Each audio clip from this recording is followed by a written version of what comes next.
you've mentioned identities, you mentioned political, and this is a very interesting political election year, if you will, in the United States when it comes to the candidacy and who's going to lead our country. And, I'm fortunate enough, I've mentioned folks that I'm back in the schools. I'm a school principal again. And one of the benefits of the school that I'm serving is we get to go to the inauguration. So I'm going to take a group of 5 kids to Washington, D.C. in January to attend the inauguration. And I'm a little nervous. I'm not going to lie. I'm a little nervous in a sense of, I'm just going to put it out there. I don't know what to expect when it comes to who we're going to be watching during that inauguration. But again, this is going to be a historic moment either way it goes. But with all of that being said, let's start with the national level. On a national level in the United States, there is a lot of harm that's being done to a lot of identities that are represented within our students' body and also within our staff and as human beings in general. I want you to start wherever you want to start, but what are some of the things that you are seeing when it comes to the harm that's being created from the various identities out there? I think, Sheldon, there are a lot of things that we can point to that we can identify as identity-based harm. So to start off, let's think about the legislation that's been put in place over the past several years. You have anti-LGBTQ plus legislation in many states, particularly in the red states within the United States. You also have DEI programs that have closed down, and more will be closing down if Donald Trump gets back in office. Let's just keep it real. We also have what's been going down in the Gaza Strip with the genocide. You still have Palestinians, innocent bystanders being killed every day. And we're about to approach a full year since this genocide started. And we're still trying to get a ceasefire to happen, begging elected officials to make that happen. And that's still been a struggle. But just think about the day-to-day things that we go through, particularly as people of color. We both Black folks. We grew up dealing with microaggressions. That's a form of identity-based harm. People trying to touch your hair, want to know what it's like. People surprised that you're able to speak in an articulate manner. Thinking about the fact that we still have books that are banned. We still have different types of curriculum models that are being censored because they are affirming marginalized identities. So those are a few examples of the identity-based harm that's taken place within our country.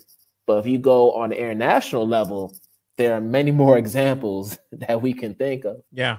And where do I want to start? And I mean, you're literally seeing legislation, not just the harm that's there, but there's being laws that are passed or legislation that's out there. People are signing, governors are signing bills, senators are signing bills. And then, like you said, if Donald Trump, for example, becomes president of the United States, there's that Project 25. I mean, there's all these different things that are out there to, I don't know, is silence the word that I'm trying to think of? It's a matter of, like, not only do we say that we have challenges with some folks that are different than us, but we also want to literally pass laws to further oppress or impact your progress in this country. Yeah, I agree with that. I definitely believe that silencing is taking place. At least that's what folks are attempting to do by enacting this legislation. You're trying to silence certain voices, particularly those that are historically marginalized. You want to make sure they're not saying anything. Perfect example. We just had a whole Democratic National Convention, which was amazing considering the efforts that they were making to be inclusive, to take an intersectional approach to different identities that they were presenting. But there were a couple things that I noticed in those 4 days. The first one was the fact that they were in Chicago, which has arguably the largest Palestinian community in the entire nation. And they didn't have a single Palestinian American speaker come up to the podium to talk about what's happening on the Gaza Strip. I felt like that was a missed opportunity by the Democrats. And then also the fact that there was a land acknowledgement that took place on the first night of the convention, but yet it doesn't seem to be genuine. It just looks very performative, considering the fact that you have Democrats who are in ways perpetuating the extermination and the displacement of different native tribal nations throughout our country. When you think about water rights and other indigenous rights that are being violated as a result of specific legislation that's been passed by the Democratic Party, it seems disingenuous and disrespectful to do a land acknowledgement. Even if the intentions are good, there's a lack of alignment there when you look at what's actually happening in certain reservations and within certain natural resources. So those are just a couple of things that I felt were a bit off, even with all the good things that did take place. And a lot of it just comes down to having a better understanding of who we are as people and being more open as learners to understand where people come from. And that's one of the major reasons why I wanted to write this book, Learn to Relearn, because there are so many things that we need to learn about other cultures and the other identity markers that I feel will allow us to be more harmonious, but allow us to have a better idea of how we should really treat each other in a more humane manner. Because a lot of what happens comes out of the fact that we come with these implicit biases. We come with these stereotypical notions of who people are supposed to be. We have these perceptions that have been built through our schooling, through the fact that we didn't have the proper education to learn about these different identities.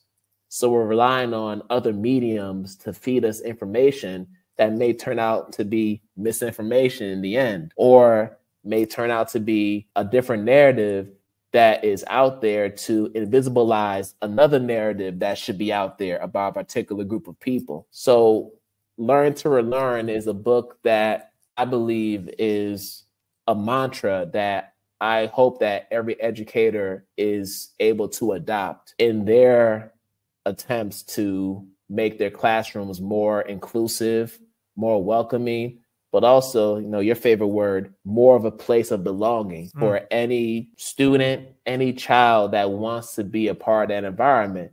We have a responsibility to do that as educators, not just classroom teachers, but also paraprofessionals, other support staff members, school leaders and administrators also have to play a major role in how we get that done. So it's having culturally responsive learning taking place. Is also being more intentional about doing things in a social emotional learning manner, which does have an A-bar lens.